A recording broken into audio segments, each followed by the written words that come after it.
안녕하세요. 머니시크릿입니다. 오늘은 2025년 8월 4일 기준으로 주식시장과 정치권을 뒤흔든 뜨거운 이슈, 바로 양도소득세 대주주 기준 10억 원 하향 논란에 대해 이야기해 보겠습니다.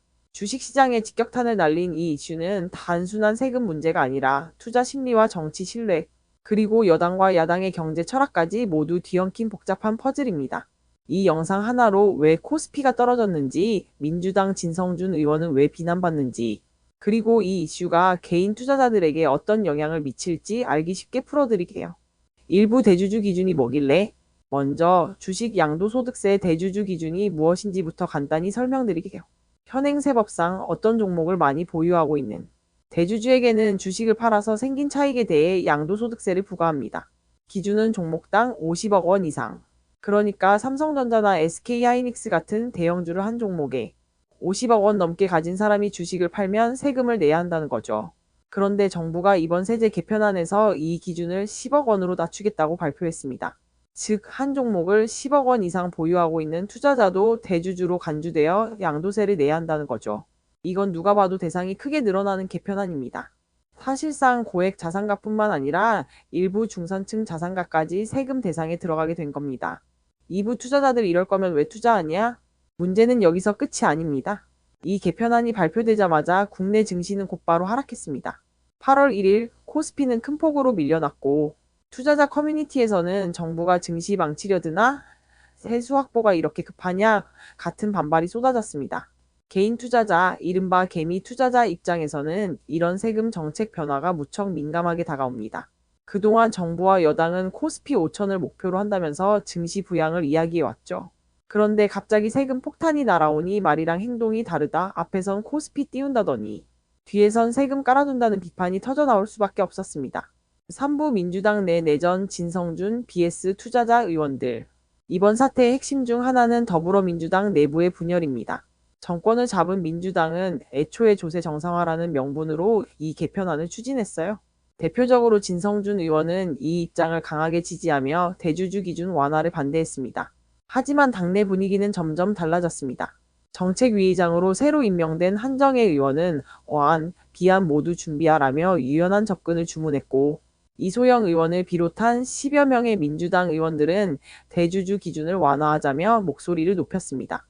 이 와중에 정청래 신임 대표는 아예 공개 발언을 자제하라는 금지령까지 내리며 수습에 나섰고요.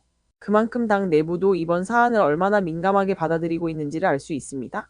사부 진성준이 욕먹는 이유. 그렇다면 왜 진성준 의원은 이렇게 집중적으로 비난을 받고 있을까요? 바로 투자자들과 국민 정서를 읽지 못한 정무적 감각 부족 때문이라는 지적이 많습니다. 진성준 의원은 과거에도 종부세 양도세 완화를 반대하며 세제 정상화를 강조해왔죠. 그런데 문제는 지금이 코스피 5천을 외치는 여당 시절이라는 겁니다. 투자자들은 기대감으로 증시에 돈을 넣고 있는데 세제라는 규제로 뒤통수를 맞는 셈이니까요. 특히 진 의원은 이번 사안을 부자 감세 반대로 프레임을 잡았는데, 문제는 대주주 기준이 10억 원이면 단지 부자만 해당되는 게 아니라는 점입니다. 주식시장에서는 장기 투자한 직장인, 은퇴자, 중산층 고액 자산가 등 다양한 이들이 이에 포함될 수 있죠. 실제로 나는 은퇴자고 퇴직금으로 몇 종목 장기 투자 중인데 왜 내가 대주주냐는 볼멘 소리가 SNS에 넘쳐납니다. 진 의원의 강경 입장은 그야말로 현실과 유리된 인식으로 받아들여지며 비판을 불러온 겁니다. 오부 향후 흐름은 절충한 30억 설도 떠올라. 자, 그럼 앞으로 이 문제는 어떻게 흘러갈까요? 당장 민주당은 정책위 차원에서 어안과 비안을 작성해 빠르게 입장을 정리할 예정이고, 현재로선 절충안이 유력하다는 전망도 나옵니다. 가장 가능성 높은 시나리오는 대주주 기준을 기존 50억에서 10억이 아닌 30억 안팎으로 낮추는 절충안입니다. 이 정도면 정부는 세수 확대 명분을, 여당은 개미 투자자 민심을 어느 정도 수습할 수 있기 때문이죠. 하지만 여기서 중요한 건 메시지입니다. 국민이 바라는 건 수치 싸움이 아니라 일관된 철학, 예측 가능한 정책, 그리고 투자자 보호라는 신뢰입니다. 그걸 회복하지 못한다면 앞으로 어떤 절충안이 나오더라도 시장은 다시 흔들릴 수밖에 없습니다.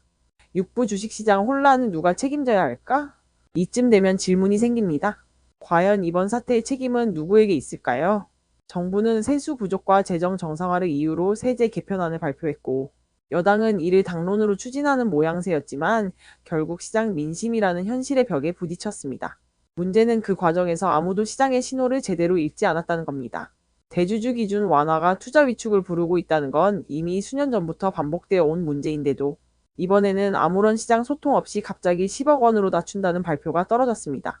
특히나 윤석열 정부 시절부터 늘어난 재정 적자를 물려받은 여당이지만 그렇다고 해서 투자자들과의 신뢰를 무시한 정책을 일방적으로 밀어붙이는 건 오히려 증시에 더 큰 상처를 남깁니다. 누군가는 말합니다. 증시가 떨어진 건 기업 실적 때문이지 정치 때문이냐? 물론 맞는 말입니다. 하지만 이번 경우는 정부와 여당의 정책이 직접적으로 심리적 악재가 된 전형적인 사례라고 볼 수 있습니다. 7부 국민청원, 증권가 반응, 그리고 민심의 무게. 이번 논란은 단순히 투자자 커뮤니티에서만 들끓은 게 아닙니다. 청와대 국민청원에는 대주주 기준 하향 반대 청원이 올라왔고 단 3일 만에 동의자 수가 11만 명을 넘겼습니다. 이건 단순한 숫자가 아닙니다. 정책에 직접적인 영향을 받을 정도로 주식을 하는 국민이 많다는 뜻이죠. 누군가는 퇴직금으로 주식 투자 중이고 누군가는 은퇴 후 월 배당 생활을 하고 있습니다. 이미 주식은 일부 부자들만의 이야기가 아니라 국민 절반의 재테크 수단이 되어 있습니다. 그런데도 국회에서 여당에서 일부 의원들은 마치 10억 이상 가진 사람들은 그냥 부자라는 식으로 접근하니 민심이 돌아서게 되는 겁니다. 증권가에서는 현재 이 이슈가 장기화될 경우 정책 리스크로 분류될 수 있다고 경고합니다. 세금 하나로 시장의 신뢰가 흔들리는 것은 바람직하지 않다는 뜻이죠. 8부 우리가 원하는 정치와 증시의 방향. 이제 중요한 건 미래입니다. 민주당은 절충안을 고민하고 있고 시장은 눈치 게임을 하고 있습니다. 정말 30억으로 절충될까요? 혹은 애초에 원한대로 밀어붙일까요? 하지만 우리는 금액보다 더 중요한 걸 생각해야 합니다. 그건 바로 신뢰입니다. 세금은 원래 모두에게 공정해야 합니다. 하지만 그 공정이란 게 단순한 금액 기준으로 해결될 수는 없습니다. 투자자들이 안정적으로 장기 투자할 수 있는 환경, 예측 가능한 세법, 그리고 정책 변화에 앞서 충분한 사회적 토론이 있을 때 비로소 정책이 뿌리 내릴 수 있습니다. 정책 하나로 시장이 흔들리고 하루아침에 대주주가 되어 세금을 걱정해야 하는 사회. 이건 건강한 증시도 건강한 정치도 아닙니다. 우리가 바라는 건 수익률보다 앞선 안정감, 단기 호재보다 긴 호흡의 신뢰입니다. 여러분은 어떻게 생각하시나요? 대주주 기준 10억 원 정당한 세금 정상화인가요? 아니면 개미 투자자의 등에 칼을 꽂는 정책일까요? 투자자 보호냐, 세수 확보냐, 그 균형점은 생각보다 멀지 않은 것일 수 있습니다. 지금 필요한 건 시장과의 대화, 그리고 국민과의 약속을 지키는 정치입니다. 지금까지 양도세 대주주 기준 10억 원 하향 논란의 핵심을 풀어봤습니다. 영상이 도움이 되셨다면 좋아요와 구독, 알림 설정까지 부탁드립니다. 여러분의 투자와 재테크, 그리고 정치 참여가 더 나은 대한민국을 만든다고 믿습니다. 질문이나 의견은 댓글로 남겨주세요. 저는 다음 이슈에서 더 깊이 있는 분석으로 돌아오겠습니다. 감사합니다.